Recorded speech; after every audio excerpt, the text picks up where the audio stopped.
This week in Louisiana agriculture. I'm Sabine here in Richland Parish. Will Louisiana's unpredictable weather paralyze yields in this year's wheat crop? I'll have the answer to that question coming up. Also, U.S. Senator David Vitter joins us on the TWILA set to bring us the latest from inside the Beltway. I'm Kristen Oaks in Rapides Parish, and I'll tell you why we're starting this fire. Coming up.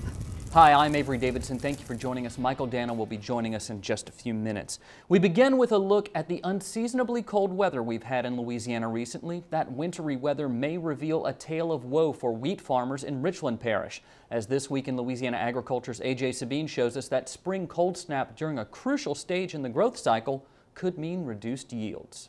Richland Parish farmer Ed Greer checks his pastoral field of wheat for unwelcome weeds near his office in Rayville.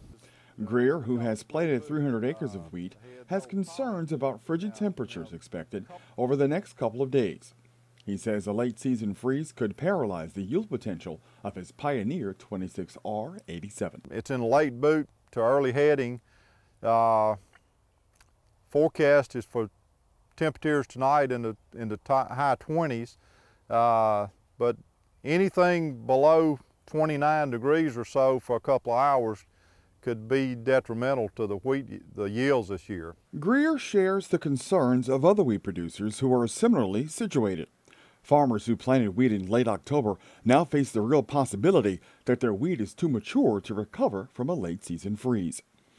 LSU Ag Center wheat specialist Dr. Ed Twidwell says it could take up to 10 days for the effects of freeze-damaged wheat to become apparent. The further the wheat is along in maturity, when we get a freeze like we've had the last couple nights, we're going to have some devastating effects on yield. So yes, we're very concerned about wheat that's headed out or even past headed out. Cold weather hasn't been the only threat to this year's crop. Wet weather has also been a problem. In February this year, we had excessive rainfall way beyond normal, and it was during the time that the wheat was going from dormancy to reproductive stages, the time that the nitrogen fertilizers were applied, and probably no doubt we lost some nitrogen. In terms of wet weather, it's already been a rough year for wheat growing across Louisiana. However, more rain could mean disease pressure. Twidwell says farmers need to be extra vigilant against disease this spring. We have seen some stripe rust in some varieties, and that's another issue producers are going to have to keep a close watch on.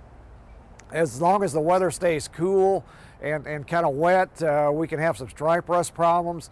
We're concerned about leaf rust coming on later. Accordingly, Greer is less than optimistic his 300 acres of non-irrigated wheat will yield 80 bushels to the acre, which is what he harvested last year. I don't know. If I was a bet man, I'm not going to count on a very high wheat yield this year. I just don't, for whatever reason, I don't see it in this wheat crop. This looks more in line with a 50-55 bushel crop. Wheat farmers like Greer will have to wait until May to determine just how much of an impact Louisiana's unpredictable weather has had on planted acres. In Richland Parish, I'm A.J. Sabine for This Week in Louisiana Agriculture.